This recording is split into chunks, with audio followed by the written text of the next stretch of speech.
வணக்கம். இப்போ இந்த வீடியோ ப்ரெசன்டேஷனில் நம்ம எம்சிஎக்ஸ் க்ரூட் ஆயில் மார்க்கெட்டில் இன்றைக்கி எப்படி ட்ரேட் பண்ணலாம் அப்படின்றத பற்றி பார்க்குறதுக்கு முன்னாடி நேற்று மார்க்கெட்டில் என்ன நடந்தது நம்ம என்ன எதிர்பார்த்தோம் அப்படின்றத பற்றி பார்க்கலாம். நீங்கள் பார்த்துட்டு இருக்குது க்ரூட் ஆயிலோட 7 நிமிஷம் கேண்டில் ஸ்டிக் சார்ட். இந்த கேண்டில் ஸ்டிக் தான் நேற்று மார்க்கெட்டோட ப்ரைஸ் ஓப்பனிங் 3632 பக்கமாக ஓப்பன் ஆகிருக்கு க்ரூட் ஆயில் மார்க்கெட். நம்ம என்ன எதிர்பார்த்தோம்னா மார்க்கெட் தொடர்ந்து 3660 ரெசிஸ்டன்ஸை வச்சு டவுன் ட்ரெண்டுக்கு சாதகமாக இருக்கும்னு எதிர்பார்த்தோம்.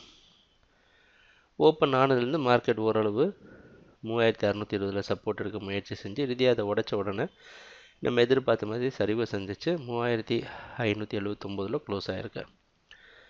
நேற்று மார்க்கெட்டோட ப்ரைஸ் ஆக்ஷன் பார்க்குறப்ப நமக்கு சாதகமாக தான் அமைஞ்சிருந்தது.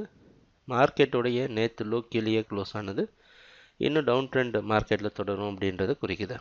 இன்றைக்கி மார்க்கெட்டோட ஓப்பனிங் 3590 பக்கமும் கொஞ்சம் கீழே ஓப்பன் ஆகிறதுக்கு வாய்ப்பு இருக்கிற மாதிரி வெளிநாட்டுக்கு நைமேக்ஸ் மார்க்கெட் வச்சு பார்க்குறப்ப தெரியுது. அந்த அடிப்படையில் தொடர்ந்து மார்க்கெட் டவுன் ட்ரெண்டுக்கு சாதகமாக இருக்குன்றதுல சந்தேகமில்லை. ஒரே ஒரு மாற்றம் தான், ஸ்டாப் லாஸ் அப்படின்றது 3620 வரைக்கும் நீங்கள் செல் பண்ணி 630 ஸ்டாப் லாஸ் வச்சு ட்ரேட் பண்ணலாம். எதிர்பார்க்குற அடுத்தடுத்த சொன்னால் அடுத்தடுத்த டார்கெட்டாக மாற்றி வச்சுருக்கிறோம். சப்போர்ட் லெவல்ஸ் எல்லாத்தையுமே அடுத்தடுத்த டார்கெட்டாக நீங்கள் மெயின்டைன் பண்ணிக்கலாம். ட்ரேடிங் நடக்கிறப்ப பார்ப்போம் என்னென்ன மாற்றங்கள் வருதுன்னு. எங்கள் வீடியோ ப்ரெசன்டேஷனை தொடர்ந்து பார்த்துட்டு இருந்ததுக்கு மிக்க நன்றி, மகிழ்ச்சி, வணக்கம்.